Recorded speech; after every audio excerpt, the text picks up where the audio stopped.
Как да изпълняваме гребене на хоризонтален скрипец? Първо, поставете краката си на височина, която ще ви позволи да устоите на тежестта, без да ви тегли прекомерно и да компрометира вашата стабилност.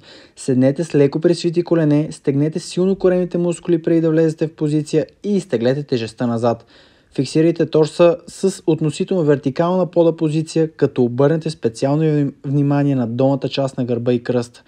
Не трябва те да имат прекомерни чупки и извивки, защото това би пренесло голяма част от натоварването в кръста, а то трябва да е равномерно разпределено в цялата коремно-поясна мускулатура. Ако се облегнете по-назад от обичайното, вие ще натоварите предимно горната част на гърба си, но за тази сметка ще скъсите работната амплитуда и следователно ефект от упражнението няма да бъде толкова изразен. Работете раменете назад и надолу през цялото време и не повдигайте същите нагоре, за да не натоварвате трапеца си излишно. Винаги издишайте в съкратено мускулите положение и поемайте въздух при разтягането им напред. А за максимален ефект от упражнението се стремете да работите в диапазон от 10 до 20, дори 25 повторения.